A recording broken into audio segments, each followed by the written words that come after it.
and more, we're starting to see that even the most mainstream institutions of our society are doing exactly that. And that brings us to our next story, which is Disney, who is, yes, at it again with one of their newest series, The Proud Family. Now, if you are thinking to yourself, well, Proud sounds a lot like Pride Family, you would be absolutely correct, because this cartoon intended for young children is exactly that.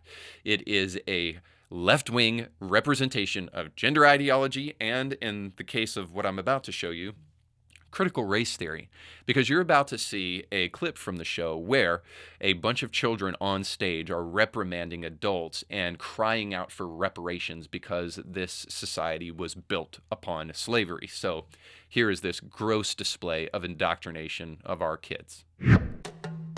This country was built on slavery, which means slaves built this country. Tilled this land from sea to sea to sea. First there was rice, tobacco, sugar cane. Then Whitney did his thing and cotton became king. And we were its soldiers, 4 million strong, fighting for America's freedoms, even though we remained America's slaves. Built this country. The descendants of slaves continue to build it. Slaves built this country. And we, the descendants of slaves in America, have earned reparations for their suffering. And continue to earn reparations every moment we spend submerged in the systemic prejudice, racism, and white supremacy. Now, after watching this clip, I have to be honest with you, I was totally torn. I could not decide whether to be angry over the explicit brainwashing and the ill treatment of children, or to be angry over the just total lies being told about history in this clip for kids. So instead of choosing one or the other, I chose to be angry at both. So let's start with the first one. So anger over the ill treatment of kids. We'll get to kind of like the brainwashing of children because they're impressionable when we get to the lies here. But I wanted to remind you of something, or at least bring to your attention something that you may not know. And that is that LaToya Raveneau, who is the director behind this series, the Pride Family, or the Proud Family, as it's also known as. And this is the lady who said that Disney has a not-so-secret gay agenda. Maybe you'll remember that video back from a conference call in Disney during the pandemic. But in case you forgot, here's her saying that. It's like, I love Disney's content. I grew up watching, all of the classics. They have been a huge, informative part of my life. But at the same time, I worked at small studios most of my career, and I'd heard, you hear whispers. I'd heard things like, oh, they won't let you show this at a Disney show. And I'm like, okay. So I was a little sus when I started. But then my experience was bafflingly the opposite of what I had heard on my little pocket of Proud Family Disney TVA.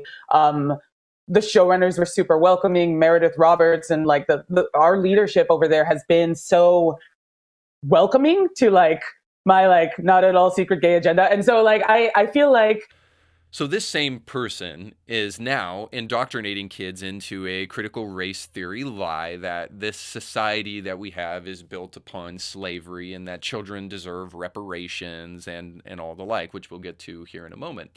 But I at least want to just talk about the ill treatment of children in this way. So as you can see, Disney's not-so-secret gay agenda is on display again, but yet in a different way. And here's why I showed you this clip, is because I want us to start connecting critical race theory and left-wing gender ideology together. Because this is something Kimberly Crenshaw did for us a long time ago when she developed the tenets of intersectionality. It was her belief that we need to understand not just the implications of race in a society, but also race and gender and sexuality and yada, yada, yada. It goes on and on. The endless litany of identities that a person can develop for themselves, and then see how all of those things affect a person. This is intersectionality in a nutshell. And so it is not odd that LaToya Raveneau was telling us not so long ago that there is a not-so-secret gay agenda to indoctrinate kids into the familiarity with homosexuality, which, by the way, is exactly what Sam Smith is doing, regardless of if Christians recognize it or not. And that is the familiarizing of a society with these aberrant and evil and immoral practices.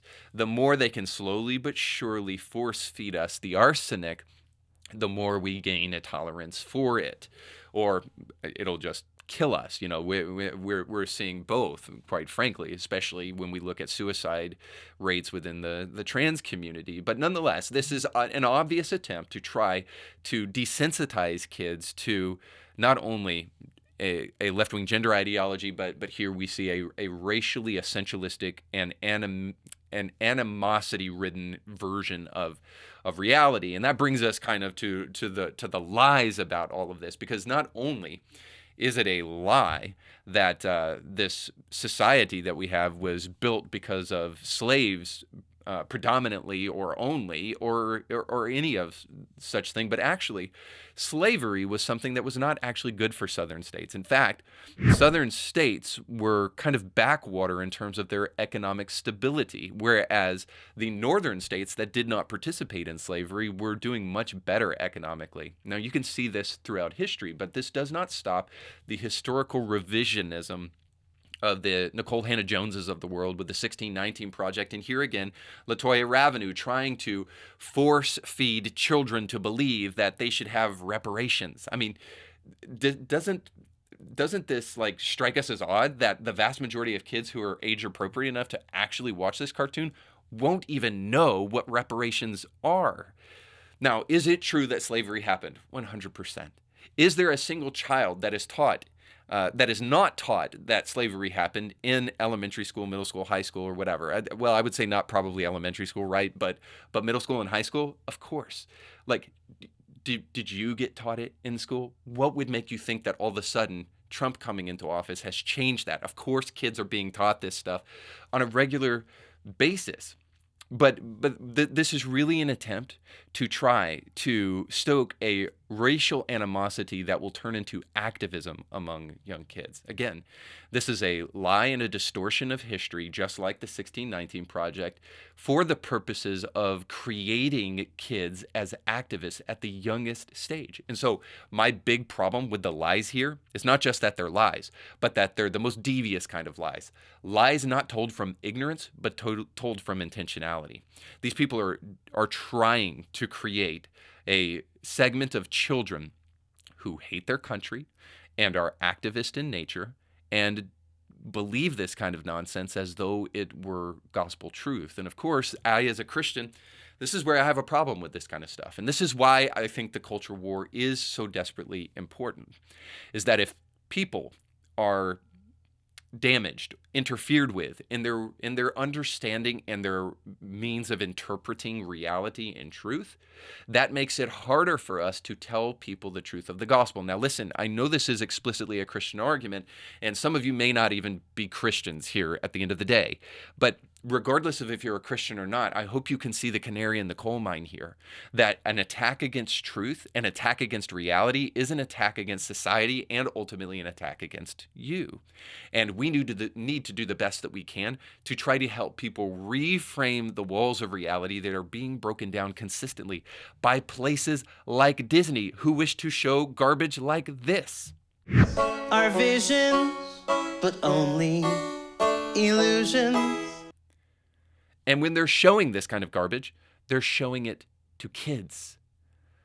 Should be enough to make us want to scream or to express a little bit of outrage. Now, hopefully it goes beyond outrage, but at least that's the least you can do. Now, but very often, people in religious communities, especially white people, are just like this white girl on stage that I'm showing you now. By the way, I hope you noticed this. It is no surprise that the white girl on stage that was in the background, keeping her mouth shut the whole time, that was intentional. You know why? Because white people are supposed to shut up and listen. They're supposed to give the reparations over and allow people to destroy the country, and they're supposed to sit back silently while it all takes place, because that's what an ally does. You white people can't talk. Now, is that really the message that you want to send to your kids, whether you're black, white, or anything else? Nonetheless, regardless of who you are, no matter your gender or your race, I would just encourage you not to act like that white girl on stage, because there's another name for a person that does that, and it's not ally. I'll let your mind kind of fill in the blanks with what that pejorative name may be. So you just got done watching a small excerpt of a much larger episode. You can find the link to that full episode down below in the description of this video. So you definitely want to check that out, because if you like that clip, you'll like the much larger episode. And while you're at it, don't forget to like, share, and subscribe, and click that little bell to be notified when great new episodes of Indie Thinker come your way. Thanks for watching.